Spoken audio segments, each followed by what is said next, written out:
Campaign sources say the former president plans to keep attacks on President Biden front and center and tie Harris to her boss's record on issues like immigration and inflation. She'll destroy our country if she's elected, so we won't let her be elected. Mr. Trump boasting to reporters Tuesday she'll be easier than Mr. Biden to defeat.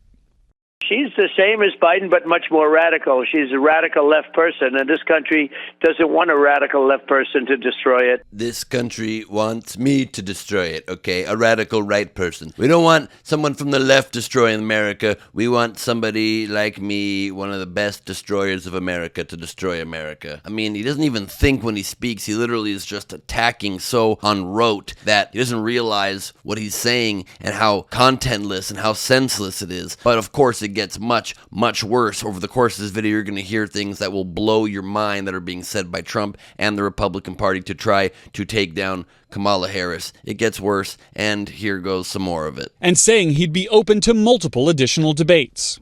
Mr. Trump also attacking Harris in starkly personal language on social media as a liar and, quote, dumb as a rock. She's a liar and dumb as a rock. That's your attack lines. Dumb as a rock is literally a third grade attack line when you have no substance and you've lost an argument. Well, you're dumb as a rock, okay? And calling somebody else a liar is very, very rich for Donald Trump to do. I mean actual rich, not fake rich like he pretends to do by inflating the value of his properties and acting as though he's a billionaire when everybody knows he doesn't even have the cash to come up with money to buy any properties and has to get BS loans constantly and, commit constant crimes. I digress, and there's no need to because this is just insane how it gets worse and worse. So now watch Trump race bait the brand new candidate just 3 days into her candidacy, like he always does, like he did with Barack Obama the last time he ran against a black person, showing his racism just bubbling immediately to the top. Posting this image contrasting headlines about her racial identity with no other context. Claiming what now, that she's not black? Claiming that she is not Indian American? She's one or the other? She's not both? She is both? He doesn't even know what he's saying. He hasn't even figured out what his racist attack yet is, but still reposted someone just calling questions about her ethnic and racial makeup. What a disgusting monster he is. And his party, did they condemn it? No, of course. They followed immediately in lockstep and even upped the ante with people in Congress saying this. Some House Republicans attacking the vice president as a, quote, diversity hire. 100%. She was a DEI hire. He said he was going to hire, and she didn't.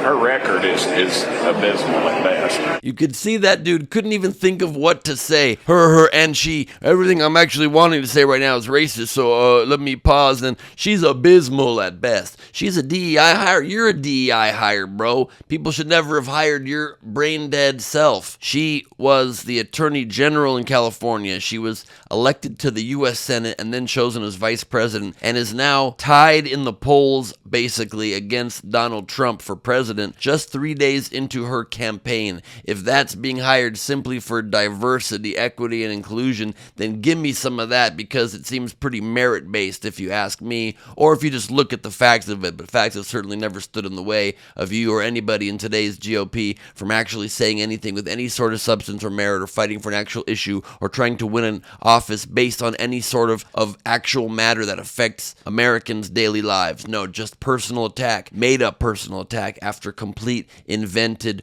bull after another and another. It's disgusting. It's baseless. It's based on literally nothing. And it gets even worse. We haven't seen big successes from female leaders. And I say that as a lover of women. But I mean, it's at some point, if you make a claim, you do kind of have to substantiate it. Look, as long as we're throwing out all of our standards and norms and traditions and we're starting at year zero, which is clearly what the goal here. When Kamala says, we're unburdened by the past, what she's really saying is, right. That's Pol Pot. Welcome to Kampuchea. Exactly. That's right. That's complete, horrible, divisive moron Tucker Carlson agreeing with a comparison of Kamala Harris to Pol Pot, one of the worst leaders in world history that led to the death through one of the worst genocides ever of 1.7 to 2 million of his people by putting them into forced labor camps and concentration camps and horrible, wanton executions and death. And comparing Kamala Harris to that because She used a phrase about reimagining society when she clearly meant it to go away from the shackles of a difficult past into a limitless future, and Pol Pot did it by trying to take away all societal structure and make everybody basically his laborers. And that is the comparison that you make, while also saying that women look like they are more violent as world leaders. Based on what fact? Based on your complete conjecture based on the fact that practically all wars in human history have been started by men? There doesn't seem to be any evidence for these claims at all. Based on the fact that you're the guy that thought Russia had a right to invade Ukraine? Ukraine war was driven by a woman, actually. But wars are started by women, huh? And I say that as a lover of women. What an incredibly stupid and obviously bad faith thing to say. A ridiculous, nonsensical argument. A very low blow, insane, based in nothing, and then taken even one step further, all still in the course of the last couple of days, with the insane throw anything at the wall and see what sticks tactics of today's immoral, baseless Republican Party. They then, of course, stooped even deeper into misogyny and sexism with this on Fox News. So the future looks kind of dim for the Democrats here, but this is no shocker either. Kamala Harris, she's the original Haktua girl. That's the way she got where she is, and the party's going downhill if it's in her hands. That was tough. That was harsh. They dared call Kamala Harris the original Haktua girl?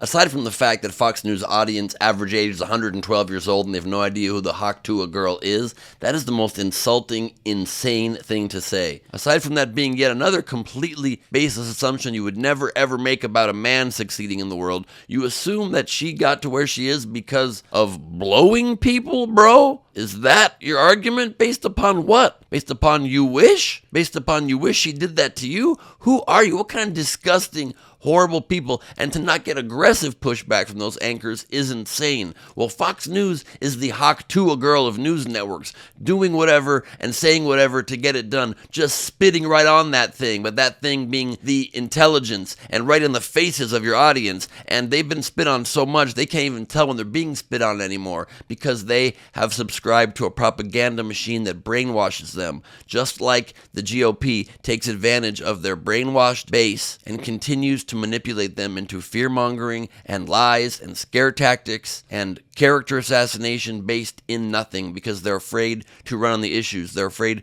to win on the issues because they cannot do it. That's exactly, again, why it is the only choice that had to happen. Sadly, that Joe Biden had to step down, as he did today. And immediately, 1 moment later, Fox News didn't give their audience 1 minute of, well, that was at least graceful, saying that was at least clearly a man of pretty good character, doing something for his country, for the greater good. They wouldn't give, immediately they were saying, look, he's a liar, look, it's a cover-up, look, he should step down, look, how could he say it the whole time? I thought that rang hollow to me. That was all the things they said immediately after Biden's speech. They couldn't even give it a moment for the country to come together, as Trump pretends with a few words about unity after the assassination attempt against him in his RNC speech, and then immediately threw out the window with baseless attacks driving our country apart based on nothing yet again. And Joe Biden was unable to prosecute that, because anybody who's sharp and on top of it can stand up to those lies and this fear-mongering and this hatred that is being spewed and tear it apart and win on a deep understanding and a passionate arguing of the issues.